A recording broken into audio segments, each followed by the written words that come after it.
नमस्कार, बहुत स्वागत है आपका देश न्यूज में और मैं हूं आपके साथ मनीष कुमार। आप देख रहे हैं मेरा खास कार्यक्रम इलाज का इलाज। हमारे दौर में सरकारी अस्पतालों में जो नरसंहार हो रहा है, क्या इसे कोई रोकेगा? क्या इलाज के अभाव में हो रही मौतों की जिम्मेदारी कोई लेगा? यहाँ एक एक सांस के लिए लोग तड़प तड़प कर दम तोड़ रहे हैं। क्या इसके प्रति कोई जवाबदेह है? शासन और प्रशासन दोनों में से कोई अगर इन मौतों के प्रति संवेदनशील है तो एक सवाल जरूर पूछना चाहूंगा, क्या आपको इन मासूम की मौत से दर्द नहीं होता? डॉक्टरों की लापरवाही लोगों की जिंदगी निकल रही है। क्या आपको ये मौतें परेशान नहीं कर देती? अस्पतालों में इलाज के अभाव में कई लोगों की मौत हो चुकी है। एक आदिवासी बच्चा अपनी मां का हाथ थामकर इलाज की राह तकता रहा और आखिरकार उसे इलाज नहीं मिला तो मासूम ने दम तोड़ दिया। अगर उसे समय से इलाज मिलता तो शायद वो मासूम आदिवासी बच्चा आज जीवित होता, हम सबके बीच में होता। वो दम नहीं तोड़ता। ये घटना एक दर्दनाक कहानी बयां कर रही है। मध्य प्रदेश में जिला स्तर पर स्वास्थ्य व्यवस्था की कमान मुख्य चिकित्सा और स्वास्थ्य अधिकारी नामक एक प्राणी के हाथों में होती है। और ये सीएमएचओ नामक प्राणी अगर अपने ही डॉक्टरों पर कमांड एंड कंट्रोल नहीं कर पा रहा है तो ये प्राणी करता क्या है? मैं दर्शकों से भी पूछना चाहता हूं कि क्या चुनाव जीतने के बाद में, चुनाव बीतने के बाद में, क्या आपके स्वास्थ्य के, आपके इलाज की बात हो रही है? प्रखंड से लेकर के जिला स्तर तक कई अस्पतालों की जो हालत है इतनी बद से बदतर हो चली है कि दयनीय है। वहां ना आईसीयू है, ना बेड है और ना ही डॉक्टर है। अगर डॉक्टर है भी तो बहुत कम है। बिना डॉक्टर के अस्पतालों में मरीज दम तोड़ रहे हैं। ऐसा ही एक मामला उमरिया जिले की वीर सिंहपुर पाली सामुदायिक स्वास्थ्य केंद्र से सामने आया, जहां 7 वर्षीय आदिवासी बच्चे की इलाज के अभाव में मौत हो गई है। समय पर उसे इलाज नहीं मिला। बच्चे के परिजन अस्पताल में गुहार लगाते रहे, चीखते चिल्लाते रहे, डॉक्टर साहब जल्दी आओ, डॉक्टर साहब जल्दी आओ, हमारे बच्चे की तबीयत ज्यादा खराब है और बिगड़ रही है। लेकिन डॉक्टर को फुर्सत ही कहां थी। बच्चे के पिता केशलाल कौल ने बताया कि मेरे बच्चे को सुबह करीब 7 बजे उल्टी हुई थी, दस्त हुए थे। मैं उससे लेकर पाली सामुदायिक स्वास्थ्य केंद्र लेकर आया था। जहां आया तो कोई डॉक्टर मौजूद नहीं था। मैं और सिस्टर दोनों डॉक्टर साहब को फोन लगाते रहे और वो नहीं आए। आखिरकार बच्चा मर गया। हमारा बच्चा 1-2 घंटे तक तड़पता रहा। नर्स के द्वारा चेकअप किया गया और बार बार हमें बोला जाता रहा कि डॉक्टर साहब आ रहे हैं, डॉक्टर साहब आ रही हैं। फिर भी 1 और 2 घंटे बीत जाने के बाद डॉक्टर नहीं आए और आए तो बहुत लेट आए। चेकअप उन्होंने किया तो कहा कि बच्चा आपका नहीं रहा। इस प्रकार की ये गंभीर लापरवाही न सिर्फ मानवता को शर्मसार कर देती है बल्कि स्वास्थ्य व्यवस्थाओं की पोल खोल रही है। हम सबके सामने कई सारे सवाल खड़े कर रही है। सवाल ये भी खड़े कर रही है कि हमने 5वीं सबसे बड़ी अर्थव्यवस्था बना तो ली है, लेकिन किसके लिए? क्या जनता को उसका लाभ मिल रहा है? हम सबसे पहले वो बयान सुनेंगे कि परिजनों का क्या कुछ कहना है इस पूरे मुद्दे को लेकर।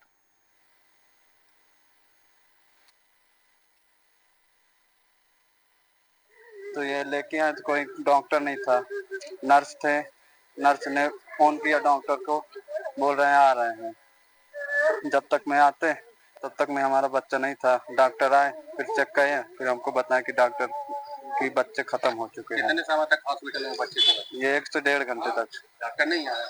नहीं, कोई चेक नहीं किया। फिर बाद में आए डॉक्टर 1-1.5 घंटे बाद। हाँ, वो खत्म हो चुका है। हाँ। क्या चाहते हो आप? यही चाहते हैं कि ये जो लापरवाही चल रही है ये ना चले। आज हमारे साथ घटी है, कल किसी और के साथ घटेगी। कुछ नहीं, सुबह उल्टी हुआ और ले आने पाली हॉस्पिटल में आए तो कोई डॉक्टर नहीं थे। 1-2 घंटा हो गया और नहीं आए डॉक्टर। क्या हो गया? कोई बच्चे खत्म हो गए, क्या करें? तो डॉक्टर वहाँ 1-1.5 घंटे आपने फोन लगाया? हाँ, सिस्टर थे तो वो थोड़ा चेक किए, बोले कि डॉक्टर आ रहे हैं। पता ही नहीं चला जब तक में बच्चे ही हमारा खत्म हो गया। बाकी ऑन कॉल मैं हूँ। आज सर की ड्यूटी है, जैन साहब की ड्यूटी है। जैन साहब की एब्सेंस में मैं संभाल रहा हूँ। मैं तुरंत जैसे ही कॉल आया ऑन कॉल पे हूँ। सिस्टर का जैसे ही कॉल आया मैं हॉस्पिटल पहुंच चुका हूँ। परिजनों का ये कहना है कि लगभग 1 से 1.5 घंटे तक चिकित्सक नहीं आया, जिससे मौत हुई, उपचार नहीं मिला, उनका कहना है। परिजनों का आरोप गलत है ये। मैं हॉस्पिटल में हूँ, 10:45 पे आ गया था मैं। जैसा कि आप तुरंत पहुंच गया था, सीपीआर दिया उसको, बट कोई रिस्पॉन्स नहीं दे रहा बच्चा, तो हमने सर्टिफाई कर दिया बच्चे को।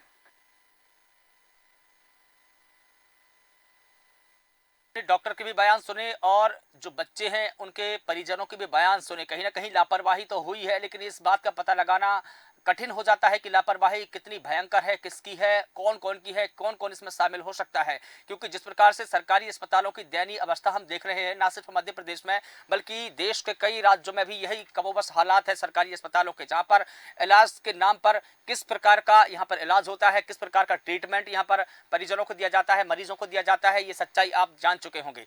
सरकारी अस्पताल में अगर डॉक्टरों की लापरवाही है तो कोई ना कोई इसका जिम्मेदार होना चाहिए। इलाज के अभाव में अगर एक 7 साल के मासूम के बच्चे की डेथ हुई है तो इसके प्रति किसी की जिम्मेदारी होनी चाहिए। कौन इस बच्चे की मौत की जिम्मेदारी लेगा, ये बड़ा सवाल है। हमारे साथ में अमित दत्त जुड़े हैं, जो कि उमरिया से संवाददाता है, जो इस पूरे मामले की पड़ताल उन्होंने की है। इसके अलावा राजकुमार गौतम हमारे साथ में जुड़े हैं, आप स्थानीय पत्रकार हैं, आपका बहुत स्वागत करता हूं राजकुमार जी। इसके अलावा धीरेन्द्र शर्मा जी हमारे साथ में जुड़े हैं, समाज सेवी है, आपका भी बहुत स्वागत करता हूं। अमित, मैं सबसे पहले आपके ही पास में आना चाहूंगा। जिस प्रकार से हम ये भारी गंभीर लापरवाही देख रहे हैं कि ड्यूटी डॉक्टर अस्पताल से गायब, परिजन गड़गड़ाते रहे, माँ का हाथ थामे एक मासूम की जान चली गई, कौन इसके प्रति जिम्मेदार होगा, कौन इसकी जवाबदेही तय करेगा? देखिए, मैं आपको बता देता हूँ कि कल की घटना है। परिजन ने बताया कि मैं अपने बच्चे को लेके 8:30 पौने 9 बजे करीब आ गया था और डॉक्टर उसने अपने बयान में खुद बोला है कि 10:45 पे हम हॉस्पिटल आ गए थे। तो बीच के जो समय में जो लापरवाही हुई है, डॉक्टर जल्दी से नहीं आ पाए हैं, तो उसके कारण ये दर्दनाक घटना हुई है और एक माँ ने अपना लाल खो दिया है। देखिए, बता दूं कि सामुदायिक स्वास्थ्य केंद्र पाली, हेलो, जी जी, सुन पा रहा हूं। सामुदायिक स्वास्थ्य केंद्र पाली में ऐसी घटनाएं अनेकों बार हो चुकी हैं और कई लोगों को डॉक्टर की कमी से, डॉक्टर के ना आने के कारण अपनी जान से हाथ धोना पड़ा है, क्योंकि कई डॉक्टर दूरस्थ स्थान में भी रह रहे हैं, वहां से आने में उनको समय लगता है, जबकि हॉस्पिटल के कंपाउंड के पास ही क्वार्टर्स बने हुए हैं, हॉस्पिटल क्वार्टर बने हुए हैं। पता नहीं क्यों उन्हें अभी तक उपलब्ध नहीं कराए जा रहे हैं, जिससे वो अपने सुचारू रूप से जल्द हॉस्पिटल आ सके हैं। और यहाँ का हॉस्पिटल का रवैया तो बरसों से ऐसा ही रहा है। इलाज के नाम पे यहाँ पर हरदम ऐसे ही लोग तड़पते रहते हैं और बाद में उन्हें दूरस्थ शहडोल या उमरिया के लिए रेफर कर दिया जाता है। बिल्कुल ठीक है अमित, लेकिन ना सिर्फ यहाँ पर मरीज दम तोड़ रहे हैं, लेकिन यहाँ की जो व्यवस्था है, प्रशासन है, सरकारें हैं, इनके दावे भी दम तोड़ते नजर आ रहे हैं। ठीक है राजकुमार गौतम, मैं आपके पास में आना चाहूंगा। जिस प्रकार से पूरा घटनाक्रम देख रहे हैं कि बच्चे को जब 8 बज के या 8:30 बजे तक लेकर आए थे उसके परिजन, डॉक्टर ने खुद अपने बयान में कहा कि मैं लगभग 10:45 या 10:30 तक वहां पर आ गया था। कुल मिला के ये लेट लफीती तो है, 1 से 2 घंटे तक वहां पर डॉक्टर नहीं आए। समय रहते अगर डॉक्टर आ जाते तो शायद वो बच्चे की जान बच जाती। जिस प्रकार से हम सरकारों की अगर बात करें, सरकारों ने क्वार्टर तो दिया है, लेकिन वहां पर डॉक्टर मौजूद नहीं रहते, कमोबस बहुत दूर से डॉक्टर आते हैं, तो क्या इसे लापरवाही कहें या किसकी लापरवाही कहें?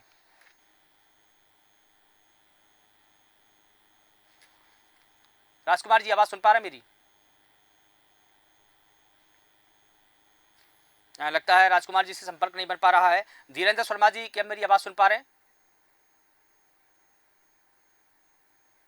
लगता है धीरेन्द्र जी से भी संपर्क नहीं बन पा रहा है। तो बता दें कि ये पूरा मामला उमरिया जिले से सामने आया, तो जहां पर एक बच्चे को उल्टी दस्त की शिकायतें थी। शिकायत के बाद उसको परिजन इलाज के लिए अस्पताल लेकर गए। इलाज के लिए घंटों तक तड़पता रहा बच्चा। इलाज के अभाव में आखिरकार बच्चे ने दम तोड़ दिया।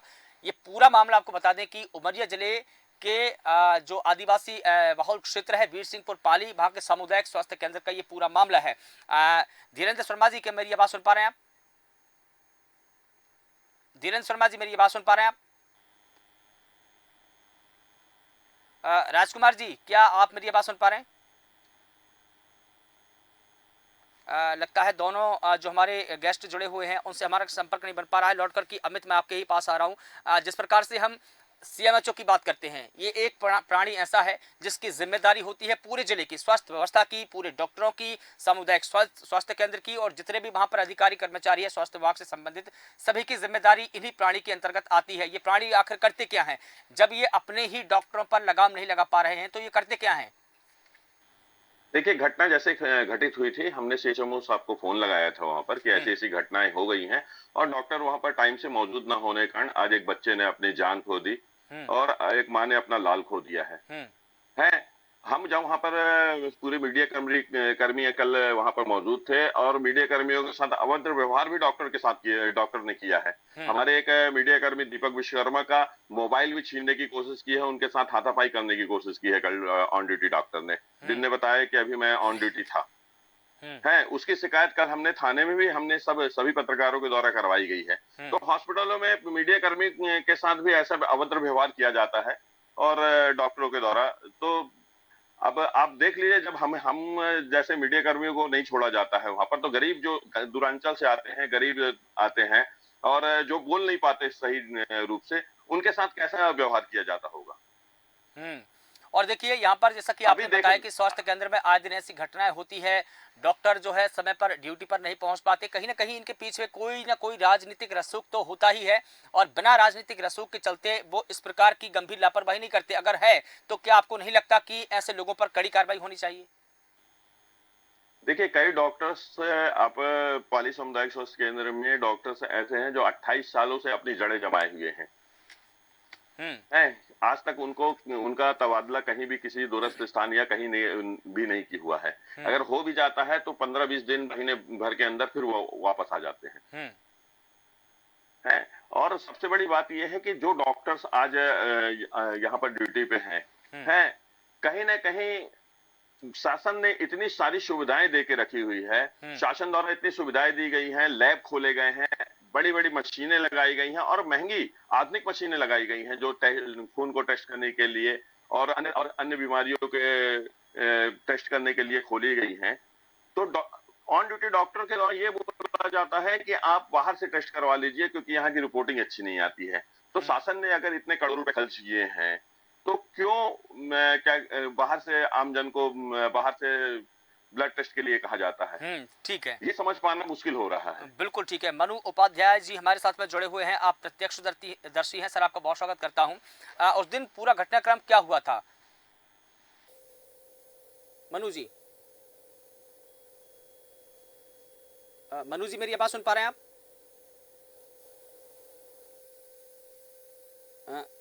लगता है हेलो। हाँ मनु जी मेरी आवाज सुन पा रहे हैं आप? जी सर, नमस्कार। जी नमस्ते। मनु जी मैं आपसे जानना चाह रहा था कि जिस दिन उस बच्चे की डेथ हुई है उस दिन अस्पताल में क्या घटनाक्रम हुआ था, आप बताइए दर्शकों को। सबसे पहले तो मीडिया कर्मियों का सबका बहुत बहुत धन्यवाद कि इस मुद्दे को आप लोग विशेष रूप से उठा रहे हैं। एक्चुअल में हुआ क्या था, मैं अपने छोटे भाई का ट्रीटमेंट करवाने के लिए गया था, ड्रेसिंग करवाने के लिए, और मैंने वहाँ पे देखा कि एक परिवार है अपने बच्चे को लेके वहाँ पे बैठा हुआ है, रो रहा है बैठकर।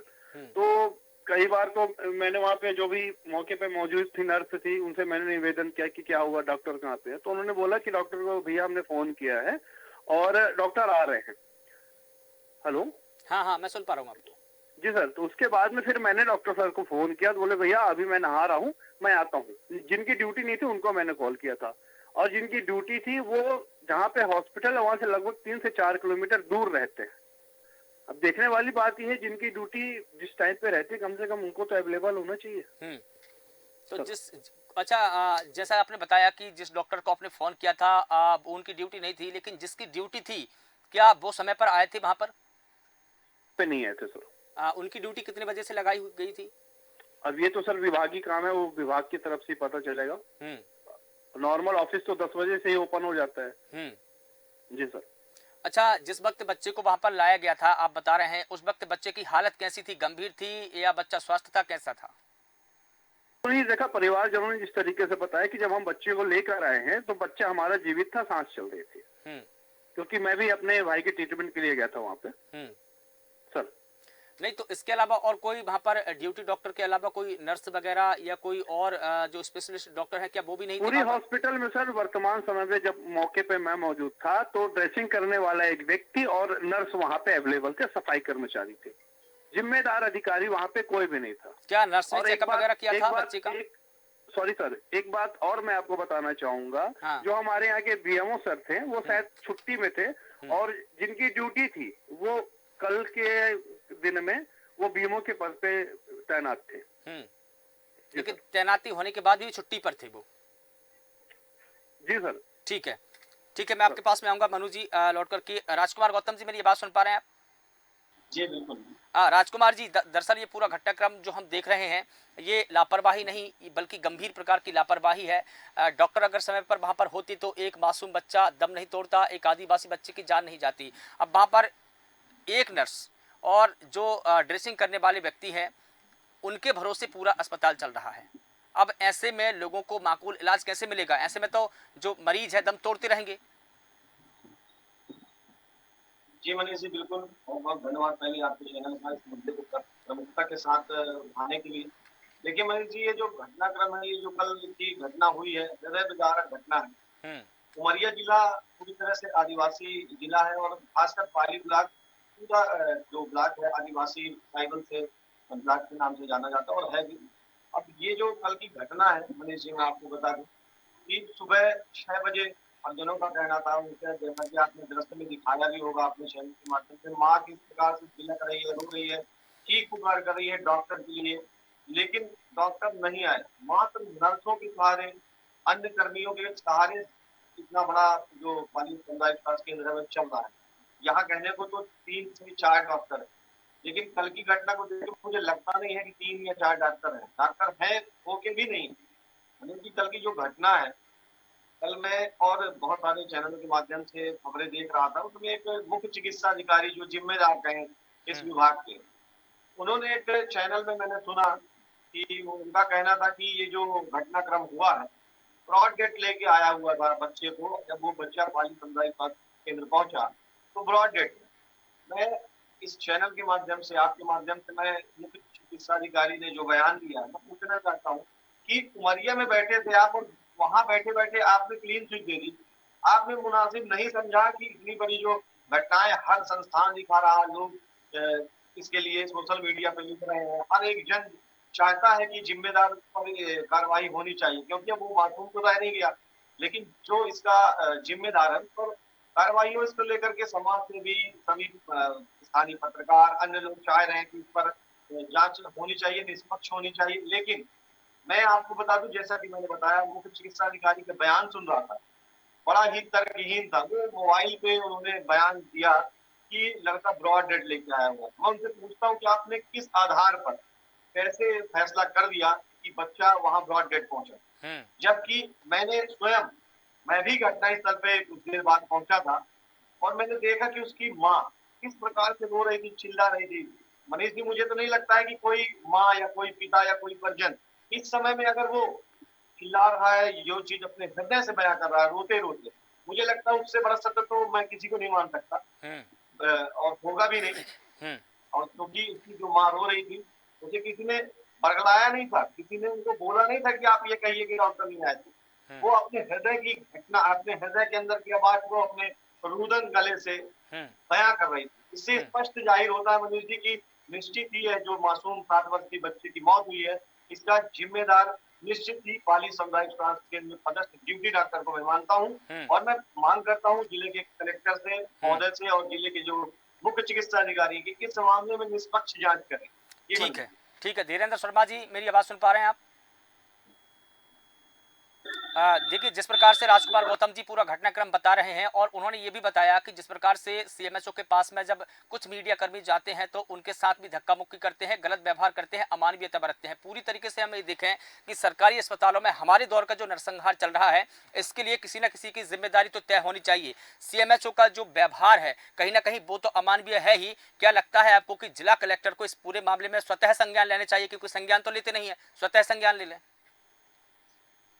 बिल्कुल, देखिए 24 घंटे के ऊपर ये पूरा प्रशासन का ये जो घटनाक्रम है हो रहा है और आप ये मान के चलिए कि जहां लाखों रुपए खर्च किए जा रहे हैं शासन प्रशासन के द्वारा जन्माष्टमी में, और यहीं पे देखिए किसी गरीब के घर का कोई कान्हा खत्म हो रहा है। तो आप ये देखिए कि रोड के इस तरफ तो जश्न मनाया जा रहा है लाखों रुपए का शासन द्वारा, और रोड के ठीक उस तरफ जहाँ पे हॉस्पिटल है वहां पे किसी के घर का लाल, किसी के घर का कान्हा खत्म हो रहा है, जो कि हजारों रुपए में उस स्थिति को सुधारा जा सकता था उन लाखों रुपए की तुलना में। ये वाकई में बहुत दुखद है, बहुत ही अमानवीय है। मैं तो ये समझता हूँ कि जो तहसील का मुखिया होता है वो एसडीएम होता है और जो जिले का मुखिया होता है वो निश्चित रूप से कलेक्टर होता है। इतनी देरी क्यों लग रही है मेरे तो समझ में नहीं आ रहा है। और तुरंत इसका निर्णय होना चाहिए, तुरंत पनिशमेंट होना चाहिए। ऐसी कौन सी बात है, जैसे हम लोग खुद इतने एम्पावर्ड होते हैं, कलेक्टर एक पावरफुल बॉडी होती है, ये खुद इतने एम्पावर्ड होते हैं कि एक बार गरीब को न्याय दे तो भगवान इनको खुद भी देखेगा कि हाँ तुमने न्याय किया। रही बात बिरसिंहपुर अस्पताल की, तो मैं ये समझता हूँ कि अगर डॉक्टर 4 से 5 है, मैं ये नहीं कहता कि डॉक्टर इंसान नहीं है, डॉक्टर भी इंसान है, इनमें प्रॉपर डिस्ट्रीब्यूशन होना चाहिए टाइमिंग का। जो टाइमिंग है कि कौन कितने बजे बैठे, कौन कितने बजे तक बैठे, लेकिन वो अपने घर में ना बैठे, तो अस्पताल की गद्दी में बैठे। अगर एक रात में भी 2 बजे अगर कोई पेशेंट आता है या सीरियस है या कोई कैजुअलिटी है, तो तत्काल वो उपलब्ध होना चाहिए। जिस तरह थाने में लोग पाए जाते हैं, पुलिस वाले पाए जाते हैं, सेम कंडीशन में अगर आपके पास 5 डॉक्टर हैं, तो ओपीडी के समय में भले आप 2 डॉक्टर कर लीजिए, लेकिन बाकी समय में डिस्ट्रीब्यूशन ऑफ टाइम जो है वो जरूरी है। और कलेक्टर जिले में बैठ के तो ये सब देख नहीं सकते, तो जो गवर्निंग बॉडी एसडीएम की है, उनको चाहिए कि ये सब चीजें करें और ये तत्काल प्रयास करें। और अगर आप भी नहीं कर सकते हो, तो 10 से 12 लोगों की स्थानीय कमेटी आप बनवाओ, जो क्षेत्रीय कमेटी है वो वॉच करें। बिल्कुल ठीक कहा आपने। अमित जी, लौटकर आपके पास में आना चाहूंगा, अंतिम टिप्पणी आपसे लेना चाहूंगा। जिस प्रकार से राजकुमार गौतम जी ने बताया, धीरेन्द्र शर्मा जी भी बता रहे हैं, मनोज जी ने भी बताया पूरा घटनाक्रम क्या हुआ वहां पर। लेकिन देखिए, अब पूरी की पूरी ये पूरी पड़ताल में और पूरी डिस्कशन में एक बात तो सामने निकल कर आई है कि वहां सिर्फ ना डॉक्टरों की लापरवाही हुई है, बल्कि यहाँ जिला प्रशासन की भी लापरवाही है। घटना के इतने घंटों बाद भी डॉक्टरों पर कोई कार्रवाई नहीं होना और कोई ना कोई इसकी जिम्मेदारी नहीं लेना है। इतना ही नहीं, बल्कि जो मुख्य चिकित्सा स्वास्थ्य अधिकारी है, उन्होंने भी इस पूरे मामले में कोई कार्रवाई नहीं की है। क्या कहेंगे आप?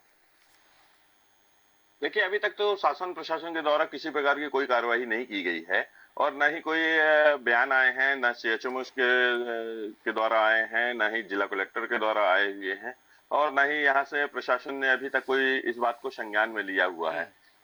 देखा जा रहा है कि जो पीड़ित थे, पीड़ित परिवार अपने बच्चे को लेके, उसके शव को लेके अपने घर चले गए। उसके बाद कोई उसको उठाने वाला कोई था नहीं। मीडिया के द्वारा ये मामले को उठाया गया है।